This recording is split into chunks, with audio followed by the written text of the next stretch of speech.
The dealership buzzed with pre-holiday chaos, the kind that wrapped itself around the December air. Loud chatter, ringing phones, the scent of coffee and polished upholstery blending with the excitement of people buying last-minute Christmas surprises. Outside, snow fell in slow, lazy spirals, dusting the windshields of the cars on display. Inside, under the bright lights, stood Mr. Hale. He didn't look like the type of customer the salesman usually pounced on. His coat was old, the kind mechanics wore for years until the elbows faded.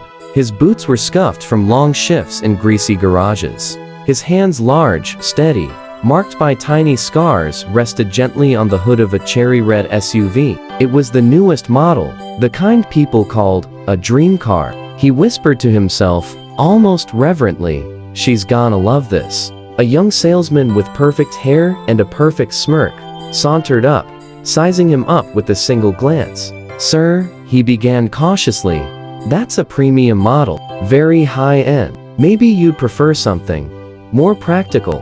Two other salesmen leaned against a desk nearby, exchanging amused looks. One raised an eyebrow, as if saying, "He's wasting his time." The other chuckled under his breath. They'd seen this before, someone walking in with big dreams and a wallet that didn't match. But Mr. Hale didn't seem to notice. His mind was somewhere else entirely. Maybe it was in the tiny apartment where he had raised his daughter alone. Or maybe it was in those long nights when she stayed up studying while he worked consecutive shifts at the auto shop, trying to save every penny he could. "She deserves something safe," he murmured, more to himself than to them. "Something reliable." The salesman forced a polite laugh. "Of course. But this SUV is, well, it's top tier. Most people finance it for years. We have excellent payment plans. I'm buying it as a Christmas gift for my daughter," Mr. Hale said simply, with a quiet pride that didn't match the threadbare state of his coat. That sentence alone made the salesman exchange yet another round of snickers. One whispered loudly, "A guy like him? Buying that car?" Still, Mr. Hale's eyes remained fixed on the SUV's gleaming curves. He imagined his daughter's face lighting up, imagined her unlocking her own car for the first time, imagined her driving safely through icy winter roads without worrying about bus schedules or late-night walks. "She's studying out of state," he added softly. "She works hard, too hard. Christmas should feel like Christmas." The salesman sighed, already mentally preparing his polite rejection speech. To him, this was just another man dreaming beyond his budget. But Mr. Hale only smiled a small, knowing smile, because he already knew exactly how this visit would end. The salesman cleared his throat, trying to maintain professionalism, even though amusement twitched at the corner of his mouth.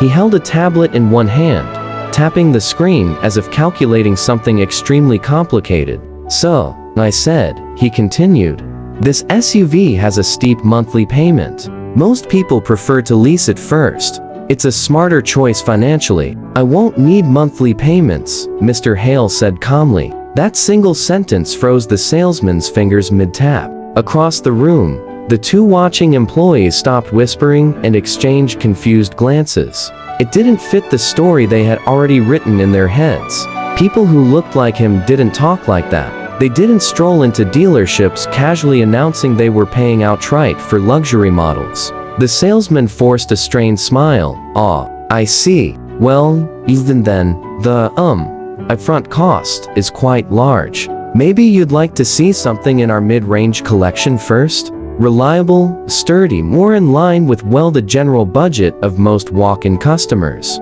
Mr. Hale didn't flinch. Instead, he reached into his jacket not for money, but for something older, more precious. A small, worn photograph. He unfolded it gently, smoothing the creases with care. In the photo, a teenage girl grinned proudly, her braces glinting in the light as she held up a trophy nearly as big as her arm. She wore goggles around her neck and held a wrench like it was part of her identity. "This was her at 16, he said softly. "Her first robotics competition. Said she wanted to build things that could change the world." The salesman glanced at the picture, but didn't fully understand the weight it carried. For Mr. Hale, it wasn't nostalgia, it was a promise. When her mom passed, he continued quietly, "I told her, I always support her. She works so hard to get to college. She tutors kids, works graveyard shifts at the cafe. She never lets me help." He paused, shaking his head with a mix of pride and sadness. "But Christmas? That's mine. That's the one time she can't refuse." The salesman shifted uncomfortably. Mockery no longer seemed appropriate. There was something in Mr. Hale's voice unshakable, steady, that made him pause. "So," Mr. Hale said with a finality that left no room for negotiation, "I want this model. This exact one. No substitutes." The salesman rubbed his neck nervously. "Of course, sir. We'll, start the paperwork. But before that, I need to confirm you understand the total price of this vehicle. It's not small." Mr. Hale finally looked up from the photograph, meeting the salesman's eyes with quiet confidence. "I understand," he said, "and I'm ready." None of them, not the salesman, not the whispering employees, not even the manager watching from his office, could have guessed what was coming next. The salesman hesitated before continuing, as if giving Mr. Hale one last chance to back out. "Sir, you understand the full cost, right? No financing, no trade-in, no discounts." "I understand," Mr. Hale repeated. His voice was steady, almost serene. Then he reached into his jacket once more, this time pulling out a thick, well-worn envelope. He placed it on the table with a soft thud that instantly silenced the lingering snickers across the room. The manager, who had been watching with mild curiosity, suddenly leaned forward. The salesman blinked, unsure whether to laugh or panic. "Sir, what's this?" Mr. Hale opened the envelope himself, and the moment he lifted the flap, the air in the room changed. Inside were neatly banded stacks of crisp bills, all in high denominations, tightly packed from edge to edge. The salesman's eyes widened, his mouth falling open as reality crashed into place. "This," Mr. Hale said calmly, "is the price of the car. All of it." The two whispering employees across the showroom stood frozen mid-joke. One of them straightened his tie. The other stared as if witnessing a magic trick. Even the customers nearby paused, craning their necks to see the unexpected turn of events. The manager rushed over instantly, his voice an octave higher than usual.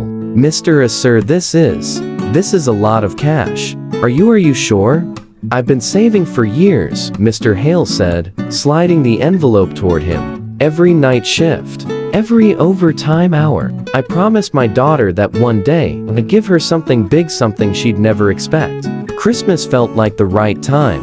The salesman swallowed hard, his earlier arrogance dissolving like snow on a warm engine. I apologize if I misjudged." "No need," Mr. Hale said gently. "People see what they want to see, but I know what I'm doing." The paperwork suddenly became a priority. The staff moved with a mix of shock and respect, and for once, not a single smirk appeared in the room. Within minutes, the SUV was his. The keys sat in his palm, warm and heavy with meaning. That evening, Mr. Hale drove the cherry red SUV across snowy roads to his daughter's college apartment. A giant white ribbon glowed on the hood beneath the streetlights. He texted her to come outside. When she stepped out and saw the car, she covered her mouth as tears spilled over. "Dad, no, you didn't." "I did," he said, placing the keys in her trembling hands. "You've given me years of pride. Let me give you one Christmas." She hugged him tightly, sobbing into his coat. And back at the dealership, the laughter, the smug assumptions, the whispered jokes had vanished completely, replaced by the quiet memory of the man who proved them all wrong. With nothing but love, promises, and a stack of cash saved one hard-earned dollar at a time.